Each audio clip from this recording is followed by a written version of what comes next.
सगळी कामं आम्हालाच द्या, गावाचा विकास झाला पाहिजे. हो नक्कीच सरपंच साहेब, मी तुमचा टेंडर पास करतो. पांड्या, तो बघ लुटमारे सरपंच. चल, तुझा काम आहे ना. नमस्कार लुटमारे सरपंच. नमस्कार नमस्कार. मंगेश शेठ बोला, काय काम काढलात आमच्याकडे? काय सेवा करू तुमची? कसा चाललाय सगळा काम धंदा? तुमच्या आशीर्वादाने सगळा चांगला चाललाय. पण सरपंच, तुमचा चेहऱ्यावर जरा हसू नाही आज. काय झाला? पाकिटा नाही भेटली? कसली पाकिटा? अरे काम काय आहे बोल तुझा. इथं साहेब आलं, मीटिंग आहे आमची. मी हे कामासाठी आलतो की 15 दिवस आधी तुम्ही रस्ता बनवला पांड्याच्या घराजवळ.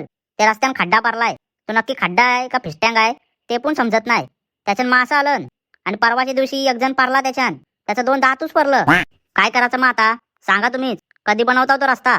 बनवा लवकरात लवकर, नाही तर अजून कोणतं तरी एका दुसऱ्याचा दात पाडायचं. हा, आणि मालपून कसला वापरलाय काय माहित, सगळा वावत गेला रस्त्यान. अरे मंग्याचा विषय काय आहे ते बघ. अरे ह्यो वाट लावील. अरे साहेब आलं, कामा नाही भेटणार आपल्याला. मंगेश शेठ, मी सांगितलं तुमचं काम करायला, होईल लवकरच. काय टेन्शन घेऊ नका, मी आहे ना. ठीक आहे, बघताय, करा लवकरच काम. ही आपली गावची लोक. गावाचा विकास पहिला. सरपंच साहेब, गावाचा विकास ठीक आहे, पण अशी लोकच सांगतात खड्ड्याच्या जागी फिस्टँग पडले. तुमचा विकास बघून तर मला वाटत नाही तुमचा टेंडर पास होईल. आईला या पांड्याने साप वाट लावली, सगळी हातांची कामं घालवली.